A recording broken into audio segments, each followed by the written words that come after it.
Hi everyone, welcome back to my channel. Today we're going to be getting right back into the Bible, into our word, and we're going to be getting into Ecclesiastes Chapter 7 today. And if you're wondering what Bible I'm using, I forgot to mention this in my last video, but this is the Revised Standard Version, the Second Catholic Edition, if you're wondering what Bible I'm using.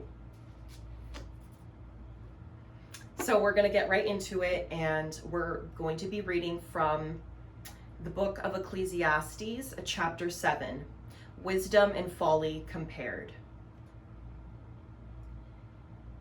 A good name is better than precious ointment, and the day of death than the day of birth. It is better to go to the house of mourning than to go to the house of feasting, for this is the end of all men, and the living will lay it to heart. Sorrow is better than laughter, for by sadness of countenance the heart is made glad.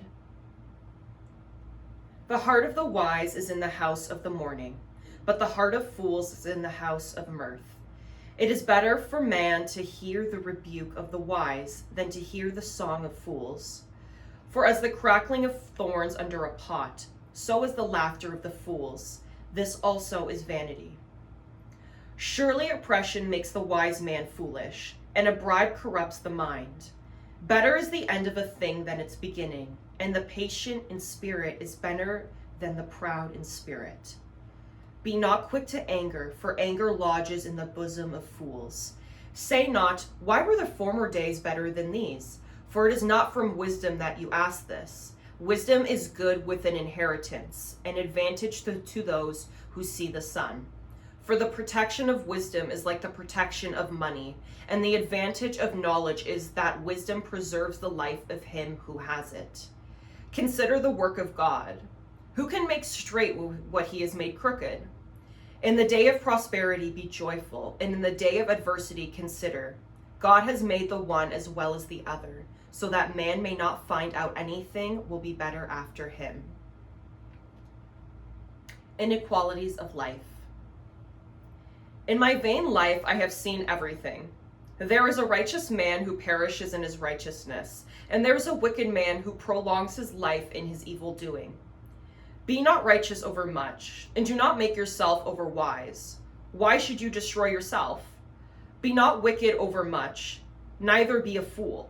Why should you die before your time? It is good that you should take hold of this, and from that withhold not your hand. For he who fears God shall come forth from them all. Wisdom gives strength to the wise man more than 10 rulers that are in a city. Surely there is not a righteous man on earth who does good and never sins. Do not give heed to all the things that men say, lest you hear your servant cursing you. Your heart knows that many times you have yourself cursed others. All this I have tested by wisdom. I said, I will be wise, but it was far from me. That which is far off and deep, very deep. Who can find it out? I turned my mind to know and to search out and to seek wisdom and the sum of things, and to know that wickedness of folly and the foolishness which is madness. And I found more bitter than death the women whose heart is snares and nets, and whose hands are fetters. He who pleases God escapes her, but the sinner is taken by her. Behold, this is what I found, says the preacher, adding one thing to another, and find the sum, which my mind has sought repeatedly, but I have not found. One man among 1,000 I found, but a woman among all these I have not found. Behold, this alone I found, that God made man upright, but they have sought out many devices.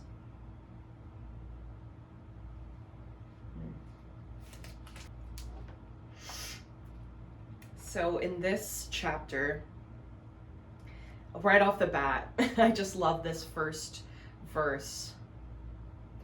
And the day of a good name is better than a precious ointment, and the day of death than the day of birth.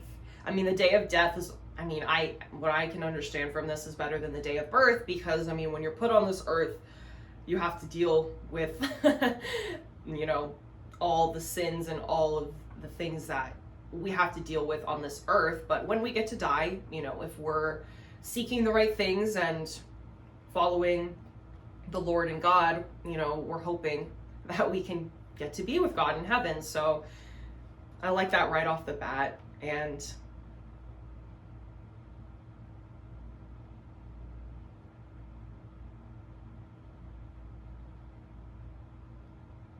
I love this too, verse 8.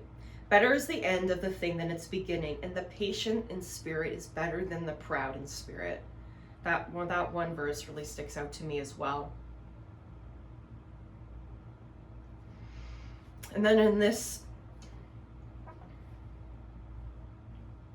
section, inequalities of life,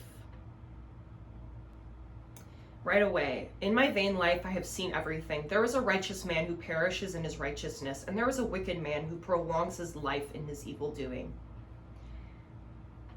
That sticks out to me too. A lot of people that are evil will try to save themselves from being caught in doing their evil things, right? But a lot of people die righteously. It just actually reminds me of like when Jesus was going to die, the disciples that said that they knew Jesus, some of them died. Some people that said that they knew Jesus died, and they died in their righteousness. And then there were people who, like Judas, tried to prolong their wickedness in their evil doing by saying that they didn't know Jesus, by not being righteous. So that's kind of what kind of stands out to me there a little bit. Surely there is not a righteous man on earth who does good and never sins. It's very true.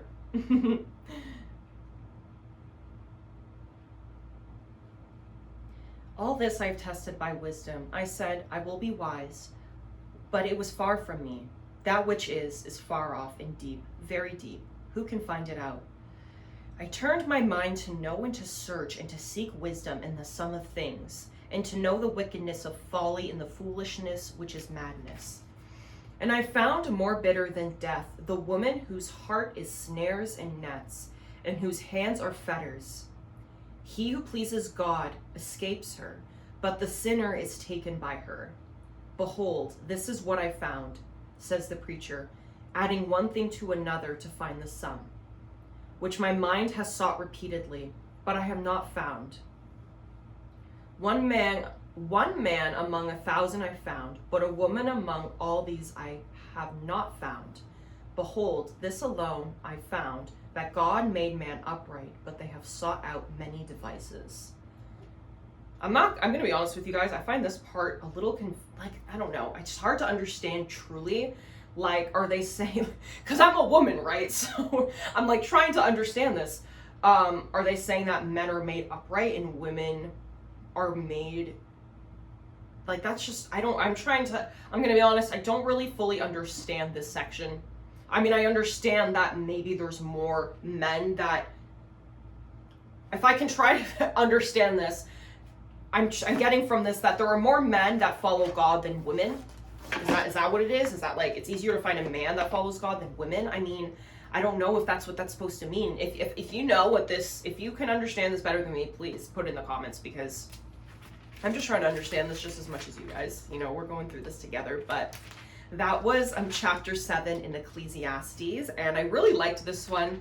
This one was very deep. I love Ecclesiastes. It's a very deep it's a very deep book of the Bible that delves into things like, that you really might not even understand the first time that you read it, like what I just read that I didn't quite understand, but that's why I really like it. It just really is wise. It's a very wise book of the Bible. So that was our chapter 7 in Ecclesiastes today, and I enjoyed spending this time with you and getting into the Word, and I will see you in the next Bible reading.